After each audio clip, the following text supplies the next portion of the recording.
생일 광고, 응원 광고는 K-팝의 성공 요인 중 하나라는 일본 미디어. 지난 9월 20일자 일본 마이니치 신문에는 K-팝 승인의 일단 생일 광고라는 기사가 실렸습니다. 어떤 내용의 기사인지 간략하게 확인해 보겠습니다.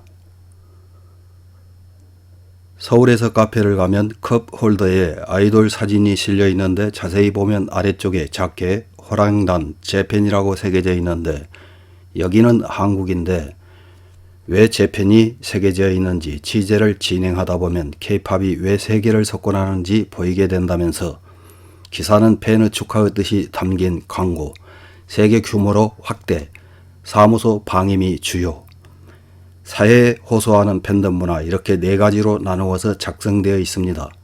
기사를 보면 먼저 팬의 축하의 뜻이 담긴 광고에서는 컵 홀더는 응원 광고인데 이는 생일, 그룹 결성 주년 기념, 이벤트 고지로 나누어진다. 다음 세계 규모로 확대해서는 2년 전부터는 일본 국내에 사는 사람으로부터 국내나 한국에 내고 싶다는 의뢰가 늘어나기 시작했다. 이 사업을 시작한 첫 해는 한 달에 한 건 의뢰가 있을까 말까 하다가 지금은 한 달에 수십 건의 문의가 있어 연간으로는 작년보다 250%나 증가했다.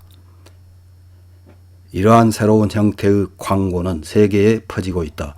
서울에 사는 인도네시아 출신의 플로렌시아 아일리나 씨는 싱가포르에 유학 중이던 작년 BTS 데뷔 6주년 기념으로 싱가포르 지하철에 있는 모니터에 응원 광고를 냈다. 이전부터 응원 광고에 대해서는 알고 있었지만 싱가포르에서는 본 적이 없었기 때문에 친구와 해보자는 이야기가 되었다. 디자인도 모두 스스로 생각했다. 아마 싱가포르에서는 처음이었다고 생각한다고 흥분하며 말했다. 아시아뿐만 아니다. BTS 팬들이 멤버의 생일에 미국 뉴욕 중심부 타임스퀘어의 대형 비전에 광고를 낸 적도 있다.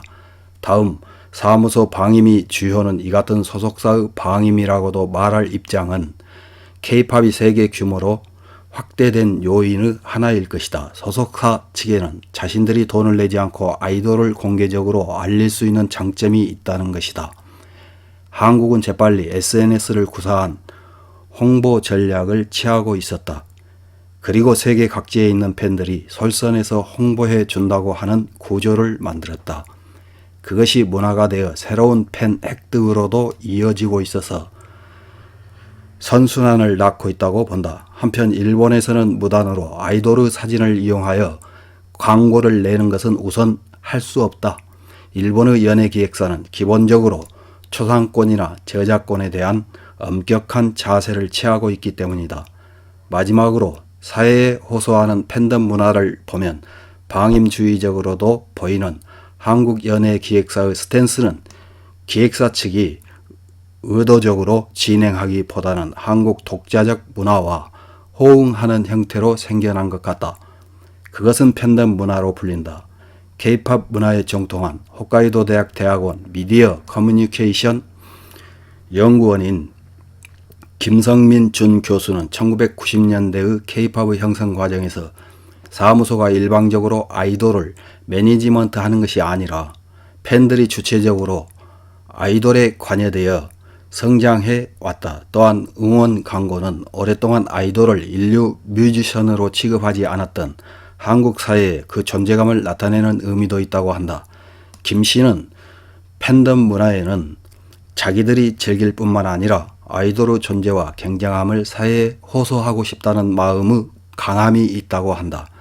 팬덤 문화는 이제 전 세계로 퍼져 신곡이 미국 빌보드에서 1위를 기록할 때까지 K-팝 아이돌을 이끌었다. 이러한 움직임이 향후 일본의 음악 업계에 영향을 주고 갈 가능성은 있는 것일까? 김 씨는 주체적인 팬덤 문화가 일본의 음악 업계와 사회에서 어디까지 침투할지는 알 수 없다고 신중한 견해를 나타낸다.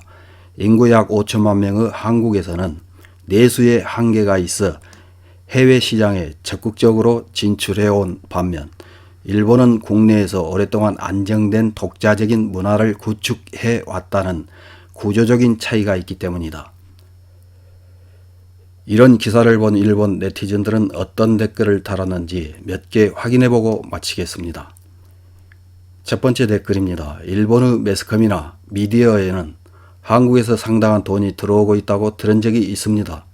정말일까? 라고 이전에는 반신반의했지만 인터넷상에는 넘쳐나는 한국의 나쁜 정보가 TV나 신문 등에서 거론되지 않기 때문에 지금은 정말이구나 하고 느낍니다. 다음 댓글입니다. 확산되는 나라와 내향적인 나라의 차이겠지. 한국은 목소리를 높이고 일본은 CD를 산다. 시민들이 돈을 내는 소녀상도 생일 광고인가요? 고자질 애교, F5 공격, 로비 활동 광고 활동은 이전부터 한국민에게 침투되어 있다고 생각하지만 다음 댓글입니다. 좋아하는 아이돌의 생일을 축하하기 위해 수천만 원을 쓰는 팬들의 열의가 장난 아니다. 특히 눈에 띄는 중국인 팬들의 통큰 씀씀이에는 매번 놀랍니다. 저작권으로 인해 일본에서는 어렵겠지만 좋은 홍보가 되기 때문에 기획사도 허락하면 좋겠다고 생각한다. 다음 댓글입니다.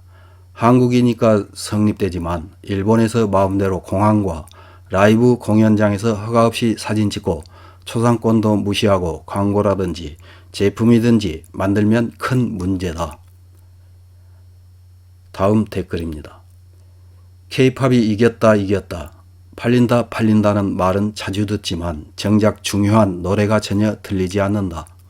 한편 애니메이션에 전혀 흥미없는 내 귀에 귀멸의 블레이드 노래가 이곳저곳에서 싫을 정도로 들려온다.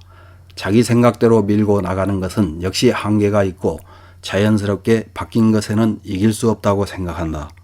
이상입니다.